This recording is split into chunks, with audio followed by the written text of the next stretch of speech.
Hey guys, so we're going to take a look at The Legend of Zelda Spirit Tracks on the Nintendo DS. Now, of course, this was the kind of, the sequel to Phantom Hourglass, which was also a DS game, and this one fixed a lot of the problems with Phantom Hourglass. I still kind of have my problems with it. I'm of mixed opinions about this game. I like it in some ways and not in others, but it definitely improved quite a bit from Phantom Hourglass, and it was definitely a very enjoyable Zelda game on the DS. So, of course, on the front here we have Link and Princess Zelda riding the train, which is your main vehicle of transport in this game.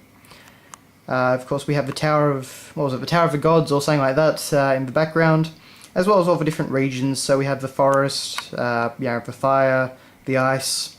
So those are all the different areas you travelled to. It was pretty stock standard stuff, but because we were no longer in Hyrule, it wasn't Death Mountain and Zora's Domain and stuff like that. So, yeah. And of course I rather like on the little logo how they incorporate the train and, all that sort of thing. Although I don't think they cut out the E quite properly. I think just right about here they probably should have cut out this little bit of white. But anyway, that's a very minor nitpick. So over here we actually get some kind of nice little background texture, which is like some ancient carvings. And we get the full Spirit Tracks logo. And then we get the back, which actually has a whole bunch of screenshots and info and stuff like that. So, Journey with Zelda, meet new characters, fight mighty enemies. Of course, it was all stylus controlled, but it kind of all worked better. It wasn't as tiring as Phantom Hourglass, in my opinion. Of course, you had new items. You had the pan flute, stuff like that.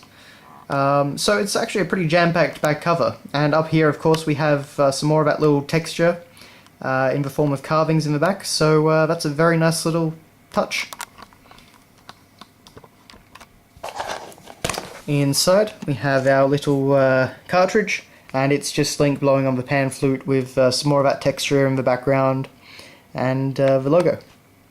As you can see, this is actually the Australian version. I believe the Americans actually got a completely different cover, and it was like Link facing off, or side by side with a Zelda-controlled Phantom or something like that. Personally, I quite like anyway this artwork. But moving on, we have our little Club Nintendo invitation. So there's that. We have a exciting health and safety precautions booklet, and of course we have our manual, which, of course, in traditional Zelda fashion, is in full colour, which is something I always appreciate. So, we get the the backstory of the game written out in quite good detail, actually, and we get some some of the actual shots from the beginning of the game. We get them there, just in the background. We get this great shot of Link and Zelda. We get artwork of all the different characters. Now it's interesting, they call him, they call Byrne or Byron or however you say it, Stevan or Steven in this manual, but I'm pretty sure in my copy of the game he was called Byrne, or however you say it, B-Y-R-N-E. So that's a little discrepancy. I think in some regions he was called Steven, so maybe it was something like in Europe he was, or something like that. Anyway, just a little kind of interesting thing. Then we get some more artwork. Again, I think that was the shot that was used on the front cover of the American version. Don't quote me on that, but I think it was something like that. Now we get some, nice little details, like the wind curling up there, very Wind Waker-esque. We get the little kind of frayed map edges around there. It's a very nicely presented manual, even though it's nothing, terribly exciting.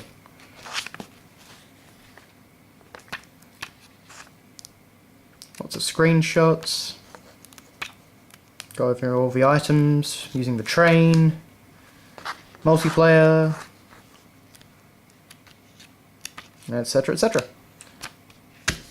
And then a nice green backdrop for the back of the cover. So anyway, that has been your look at Zelda Spirit Tracks on the Nintendo DS. Thanks a lot for watching, guys, and I'll see you later.